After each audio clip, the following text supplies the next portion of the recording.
brief overview or oversight hearing of the Department of Toxic Substance Control permitting program. It's a big agenda that we have. We're going to hear from the department first about the progress that they've made to reduce the permitting review backlog, and also hear about the department about the implementation of the reforms in its permitting program to ensure better future performance. We will then convene the legislative hearing and start with a special order of business. Today, in that special order, we're going to hear about SB 654 by Senator De Leon, and SB 673 by Senator Lara, both making statutory reforms to DTSC's permitting process. Then we'll hear 28 bills. SB 625 by Senator Galgiani, SB 615 by Senator Berryhill, and SB 487 by Senator Nielsen have all been removed from the agenda at the request of the authors.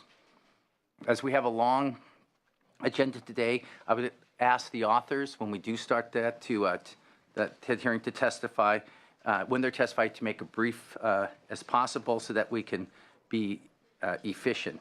I would also ask that if you want, at this oversight hearing, we will have a public hearing comment, but if you want to comment on the De Leon and Lara bill, I would ask that you refrain from that until the time when that comes up. So, with that, let's proceed with our oversight hearing with DTSC. And I would like to welcome Director Lee, Barbara Lee, from the Department of Toxic Substance Control.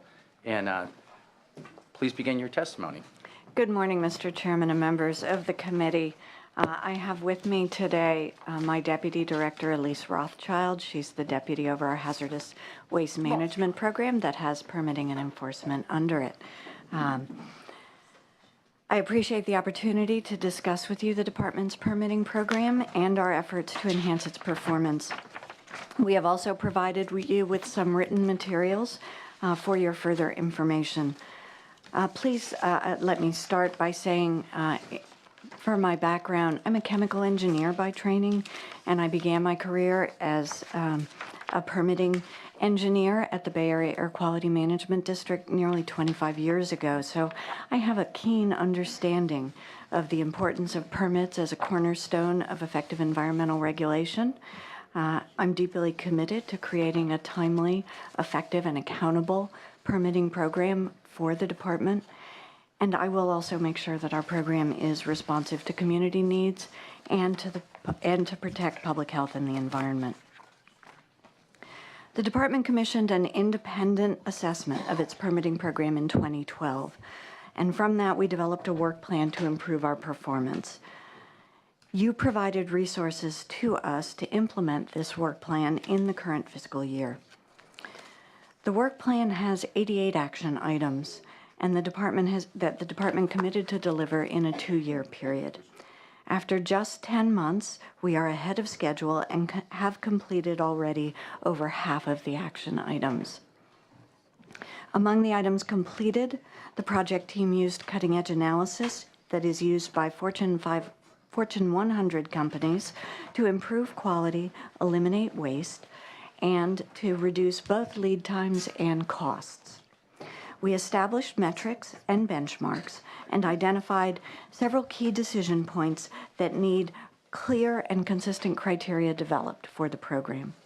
We developed a checklist that has over 1,000 items on it that supports consistent and timely review of completeness in permit applications. We established review schedules and assigned project managers for all permits that have renewal applications pending. Initiated early site visits by the review team for each permit application, including staff from both our permitting and enforcement divisions. We also established peer review of draft permits in order to promote consistency and to enhance the effectiveness of the permits. And the team provides updated sections to our permit writer's manual as new procedures, criteria, and standards are developed.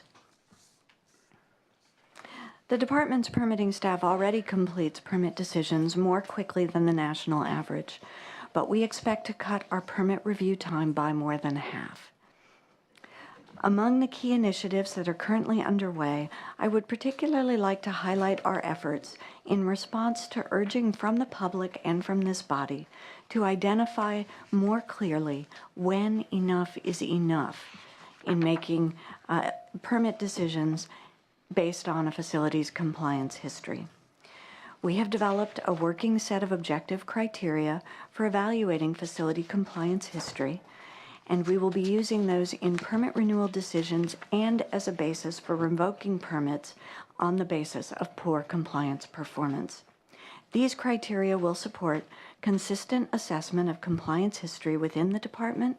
They will provide a clear set of expectations for regulated facilities and will allow the public to hold us accountable. We also have extensive we are scheduling initial discussions on these criteria with stakeholders starting in May to gather input from community members and from other interested members of the public. And this input will shape the final criteria that we use and put into regulation going forward. We also have extensive efforts underway to define criteria for issuing notices of deficiency to permit applicants based on the content of their applications and to enhance our environmental justice in our permitting processes and decision-making. As part of our review of our permitting program, the department identified a list of 24 applications for which evaluations had been delayed or deferred. You provided resources to us in this current fiscal year to reduce that backlog. We committed to process 8 applications for permits on that backlog list in this fiscal year, 9 applications in the next year, that is 15-16, and the remaining 7 applications the following year in fiscal year 16-17. We will have completed decisions on at least 8 permits by June 30th of this year, including 5 permit decisions that have already been completed on backlog permits, 2 of which were for new facilities, as well as the closure of Exide, and 4 facilities for which public notices have been completed on the draft permit applications and for which final decisions will be rendered by June 30th. We have already begun the technical review of the 9 permits that will be completed by June of next year. And as you reflect on the progress we've made, I would ask you to please consider the size of the permit application in the binders that are stacked on the cart in the back of the room. We brought these binders to you at the last hearing. I apologize if they're difficult to see, but I wanted to remind you. They're probably more difficult to work yourself through them or read through them. That's the basic point. Looking at them is an easy part. And I just wanted to point out that the many binders that are on that cart are the application for a single facility, and they happen to be the 7th version of the permit application that has been submitted to the department for that facility, and each version has undergone amendments and corrections. The bottom line is that reviewing an application for one of these permits is a substantial undertaking. It requires detailed knowledge across a variety of specialized fields. A typical permit review team has several dozen members on it.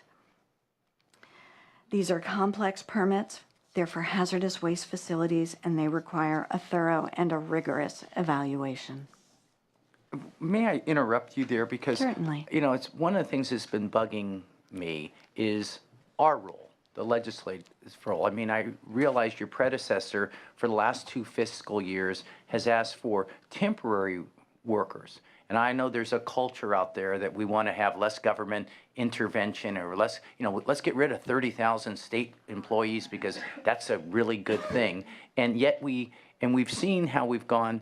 You've got a quarter of the staff that you had 10 years ago in DTSC, but we keep passing environmental laws. We keep saying we want these, and we keep redefining what it is. Yet we only give you temporary people to work on a backlog when it takes dozens of chemists and biologists and lawyers and really smart people to try to work through. And I know your predecessor asked for temps, so we gave temps. But I don't know if you can get to that, is that on these complex permit applications and review, and now we want to catch up, is that the right role of the legislature, giving you temporary help when you're at 25% of what you should be or what you had been doing before? And I'm concerned about that. It's a good question, Mr. Chairman, and you're correct that there are challenges associated with relying on temporary help. At the same time, we understand that there are a lot of questions about whether the department is effectively using the resources we have and about whether we can perform to the standards you want us to perform to.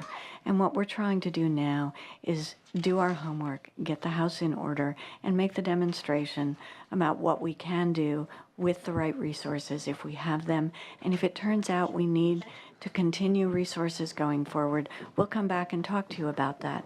It could be that when we get over the backlog, we'll be in good shape with some of the reforms we're undertaking now, and we won't need additional resources, but we may need additional resources, and what we'll do is we'll come to you with a good case as to why we do at that point. Yeah, please continue. Thank you. The department also identified, as part of our review of our permit program, a shortfall in the financial assurance that facilities provide for closure costs that will be incurred when they do close their facilities. We committed to evaluate and address this shortfall. The department hired an expert in cost assessment for facility closure, and that person leads our financial assurance improvement project. The project team initiated development of a spreadsheet-based tool that facilities can use to estimate and present consistent and accurate closure cost estimates to the department. We committed to reevaluate by July of 2016 the closure cost estimates for facilities that had estimates that were made more than 5 years ago. We are on track to complete the review of those 40 facilities by June 30th of 2016, and we will require them to provide updated financial assurance if the review shows that it's needed. The department has undertaken several key steps to improve the management and performance of our permitting program. We established a new management structure to support a more effective, integrated, and accountable permitting and enforcement effort. And we hired a new deputy director over our hazardous waste management program, Elise, who is sitting next to me. And we established a separate permitting division within the hazardous waste management program and hired new division chiefs, both for permitting and enforcement. So there were questions about whether we had an effective management structure in place, and I will tell you that now I believe we do. Can you make a distinction for us between, our paper that we got distinguishes between the 28 post-closure facilities, which are obviously they're in the process of being closed, and there were some estimates made about how much it was going to cost, and that I understand that, but we have 117 facilities that are supposed to provide financial information about closure, but they're still operating. And they may be operating for 30 years, and they're processing the nastiest hazardous waste that we have. And so that's a different distinction between the people they're done and they're cleaning up, which begs my next question would be, who's going to process that hazardous waste once those facilities are closed? Because we're still producing bad stuff because our society wants the stuff. It's the byproduct when we're done with it. So can you give me a distinction between those financial assurances on the we're closing them and we're in the processes, and are they going to make the targets, I guess is the question. So the way financial assurance works is that in order to receive a permit from us, a facility has to estimate what it will cost to close the facility when it closes based on what is covered in the permit in terms of operations, structures, materials processed, any known contamination on site, and we review that estimate. Then they have to post financial assurance that they will be able to provide that amount of funding when the time comes to close. But these permits, as you know, and as we are trying to deal with, have been around for a long time, some of them, and these estimates need to be updated periodically to reflect our changing understanding of what it costs to truly close and clean up these sites. And so what we're doing is we're going through with these facilities that have existing estimates of what it will likely cost in the future to close them, and checking to make sure if those estimates are really still good, if the estimates were made more than 5 years ago. So that may be a condition of, it's a condition for giving the permit, and it may be what you've highlighted, a deficiency in the permit. All the, what I say, the bread and butter hazardous processing may be up to snuff. They may be doing that great, and that permit is squeaky tight and perfect, but the financial assurances that is a condition of it, which is not necessarily saying that's not important, may be outdated. Not necessarily wrong, but just outdated, and that may be a reason for the delay, which, as you can tell by my tone, is it's a delay. I understand we want to have everything done, but I'm more concerned about the processing of the hazardous stuff. I mean, that's the number one job here. So those facilities that have permits, even if their financial assurance is outdated, they are continuing to operate.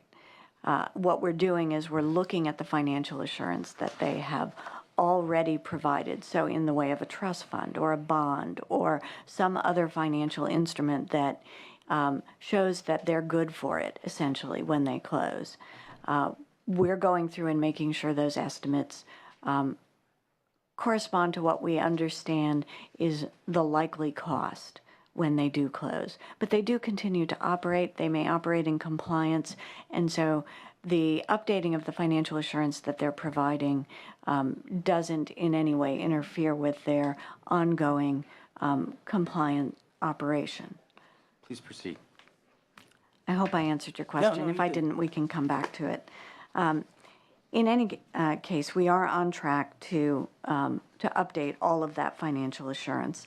And it actually, an excellent example of where financial assurance that had been provided at one time was not accurate is the Exide facility. And as you know, there were a lot of concerns about whether that facility, because it was in bankruptcy, when we ordered it to close, whether it would be able to meet its financial obligations for the closure.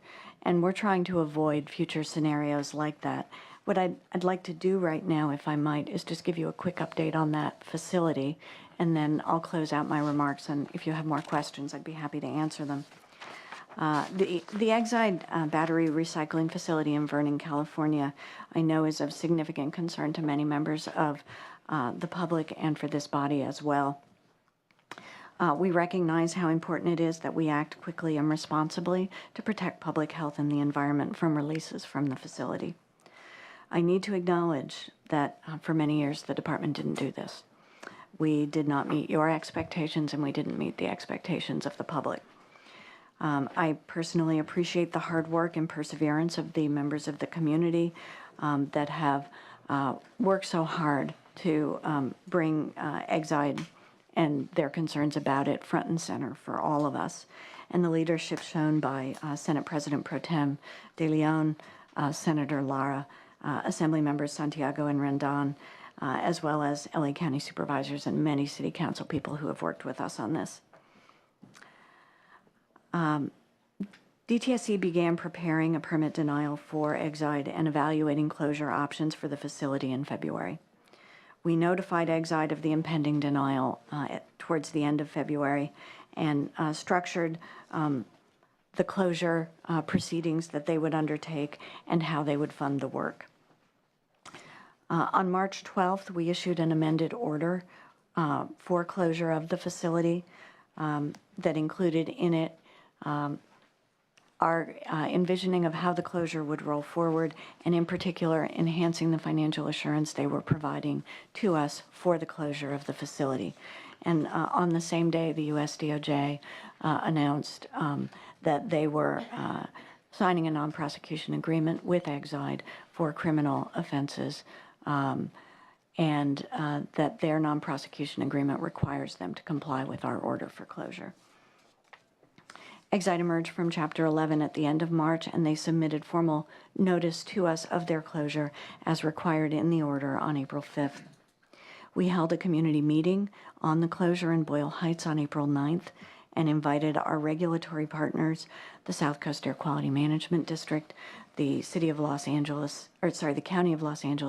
and the City of Vernon-Koupa to join us to engage with the community on lessons learned and next steps.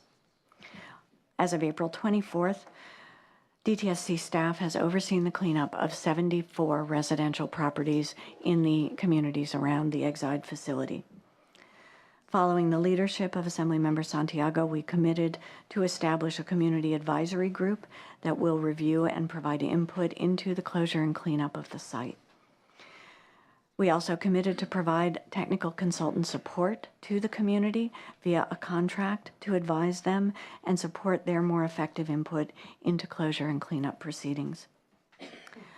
On May 6th, in conjunction with LA County Public Health, we're going to hold a community meeting to discuss the results of soil sampling in an expanded area around the facility. And we have committed to hold a community meeting in Maywood to review the closure progress, and provide residents on the south side of the facility an enhanced opportunity to engage with DTSC and its partner agencies. We expect Exide's draft closure plan to come into us by May 15th, and we expect to convene the community advisory group in late May and have the technical support for the community in place at the beginning of the new fiscal year, to allow the community to fully and effectively engage in the review of that draft closure plan. We are expecting to issue a public notice on the proposed closure plan in August. I mentioned that there are some lessons we've learned as a result of our engagement with Exide. At the joint oversight hearing on March 12th, Senator Lara asked me about those lessons.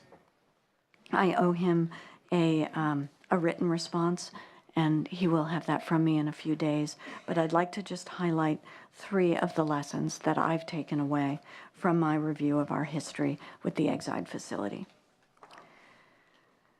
The department needs to exercise a stronger and more consistent enforcement presence at the facilities we regulate. And we're beginning a comprehensive evaluation of our enforcement program along the lines of what we have been doing with the permitting program. This will ensure that our enforcement resources are used more efficiently and more effectively, and that they do indeed protect public health and the environment.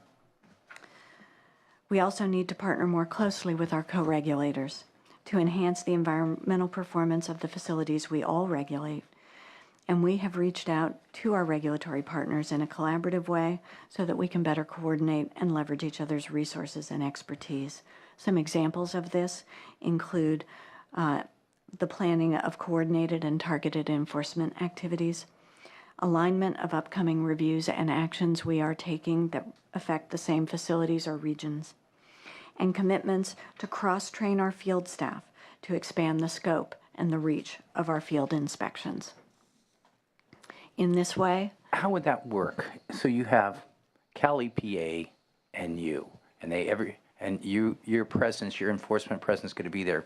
Would they be taking measurements or providing you with data that they take so that your regulators or your enforcement people will know about it? What would that look like? well, let me give you a specific example that's actually outside of Cal EPA. I've mentioned the Air District, the County of Los Angeles, and the City of Vernon-Koupa.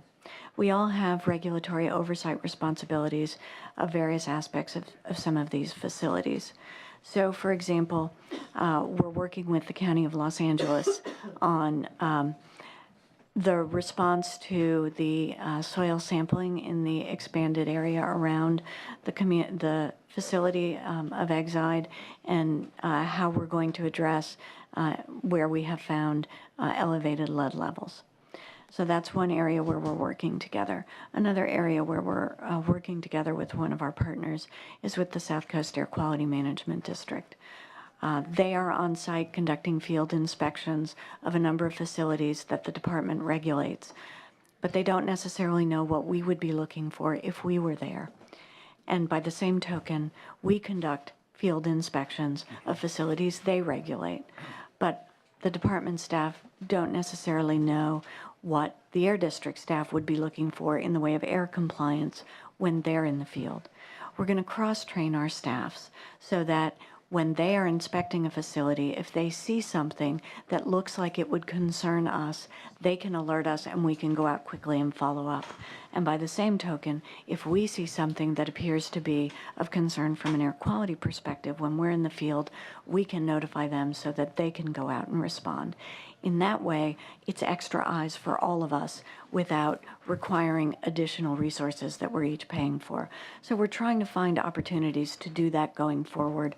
We're doing the same thing with the Koopas around the state.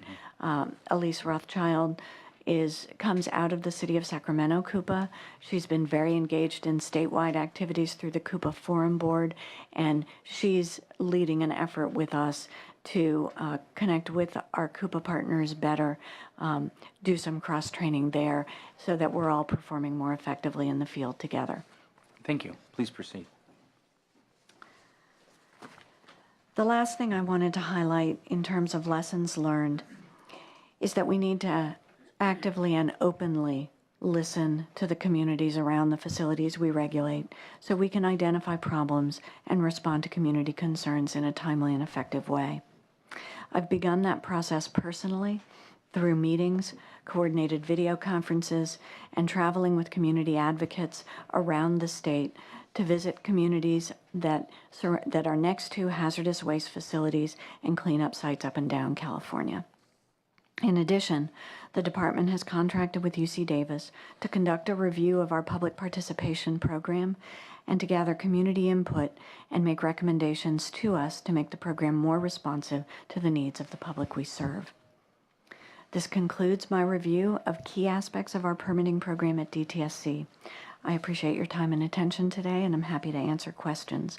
I look forward to working with you and with the members of the public going forward to ensure that this program delivers excellence both in public service and in the protection of public health and the environment. Thank you. Thank you. Ms. Rothschild, is there anything you'd like to add? I just appreciate the opportunity for us to come and to share with you what we've been doing and how we plan to move forward.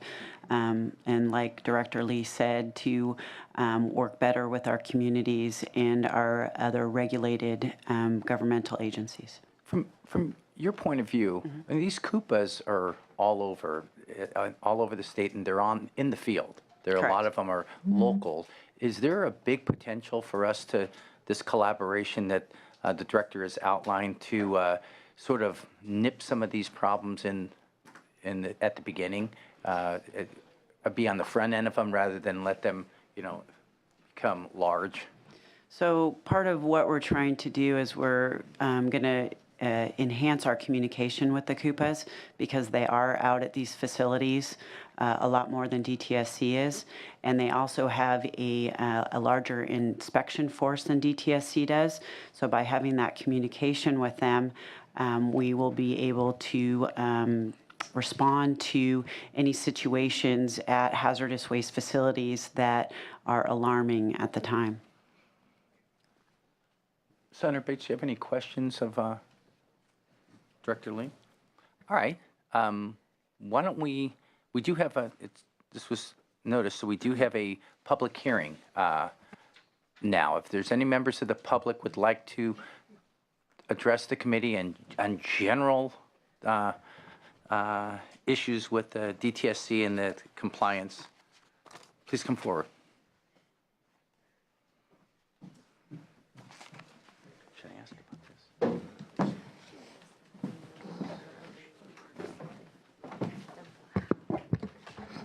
Hello, good morning. My name is Ingrid Brostrom, and I'm an attorney with the Center on Race, Poverty, and the Environment. And I also work with communities across the state impacted by hazardous waste sites to develop policy solutions to make DTSC more accountable, responsive, and transparent. Today, I just wanted to highlight very quickly where DTSC stands, where its permitting program stands from a community's perspective. First, residents and advocates continue to be concerned that DTSC is permitting facilities in areas with the highest minority populations in the state. For example, DTSC's 2 recent permitting decisions were for facilities in Kettleman City, which is 95% Latino. This decision was in late 2014. And in Irwindale, which is 90% Latino, and this decision was made just a few months ago. DTSC has not developed comprehensive processes and policies to comply with state and federal civil rights laws, which prohibit this type of discriminatory pattern of permitting undesirable land uses in communities of color. We are concerned that Latino and other minority communities will continue to be targeted by the hazardous waste industry until DTSC addresses the discriminatory impacts of its permitting program. Are you suggesting that there's 2 different standards of the permitting? I mean, I understand it's the applicant that comes forward and they choose the site, but the permit, whether it's in Beverly Hills or Kettleman City, is still the same process, the same state law that has to be complied with. Right, and you're Right. getting to my second point, which Right. is, when we look at the objective criteria that we're asking DTSC to create, what we would like to see is that DTSC integrate its civil rights obligations under California Government Code 1135 and Title VI to assess both cumulative impacts, looking at the existing pollution sources in an area that seeks a permit, and also the unique social and economic vulnerabilities that make certain populations more susceptible to pollution. And actually, when it develops its permitting criteria, to look at these and to integrate it into its permitting decision. So that was kind of my second point, is Right. we do want to work with DTSC to ensure that there is clarity around appropriate criteria for permitting decisions so that we get away from the current ad hoc permitting process. Third, DTSC has committed to reducing the backlog of facilities operating on expired permits, and we appreciate its commitment to doing so. But we are concerned about the timing. DTSC has committed to making decisions on up to 12 facilities this year and next. But we are concerned that DTSC first developed the concrete policy criteria before it issues any additional permits. So we would like to see DTSC prioritize setting the criteria before acting on any permits. And I also wanted to highlight for legislators that DTSC's next permitting decision will likely be for the Fibrotech facility in Santa Fe Springs. The legislature should take this opportunity to view this as a litmus test for DTSC to demonstrate improvements in its permitting program. The facility is remarkably similar to Exide in many respects. The facility has operated on an expired permit for 18 years. It has consistently violated the terms of its permit and has refused to comply with a decades-old corrective order to remediate hexavalent chromium, which was found near the site at nearly 3 million times the state public health goal. The facility seeks to expand its operations, yet DTSC has not yet prepared an environmental impact report. So we hope that the legislator will keep a watchful eye as this decision moves forward to see what changes DTSC is making as this decision rolls out. Right. Well, we do have the 2-year plan on permit enhancing that they're in the middle. It's a little tricky because we can't bring the changes to a screeching halt, or we can't bring the permit issuance to a screeching halt while we're asking the changes, but we want to see them incorporated together. So your remarks are keen. I'm keen on them. I just don't know the timing of it all. Right, and I think it's always important to recognize that these permit decisions have long-lasting implications, and so each individual permit, while we're working on improving the agency incrementally, if we do make a permit decision that is wrong or not carefully considered, the impacts are going to be very real for residents. So, and I am hoping that DTSC will use the Fibrotech decision itself as a litmus test, and I've talked to them about that. Residents and advocates are also calling for an investigation of DTSC's actions or lack thereof surrounding the Exide facility, so that we can all learn from the mistakes that were made surrounding the facility, ensure that they don't happen again. And finally, I want to acknowledge our sincere appreciation to Barbara Lee for participating in an 11-community toxic tour through Southern and Central California that we put on when it was hosted by the group I work with. Residents appreciated the opportunity to share their stories and their firsthand experiences living in the shadows of toxic facilities and sites.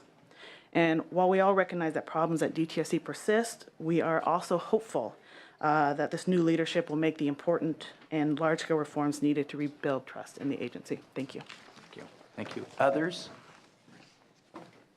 Okay, well, I will like to bring this oversight hearing to a close. I will note that we as a society, we as a state, continue to produce hazardous waste. According to our paper that was prepared here in 2012, it was 1.82 billion pounds in California. And the responsibility that we have is if we produce waste in California, we're going to treat it. We're not shipping it off to third world nations. If society wants the benefits of electric cars and batteries and conveniences of modern society, but I have a commitment that if we produce the waste, we're going to clean it up and deal with it here. Now, it looks, the report card is 62% has been effectively treated. We forget that sometimes, that you've taken it, they've taken the waste and it's met standards so they're no longer toxic. 38% is placed in landfills, and that's not today's hearing.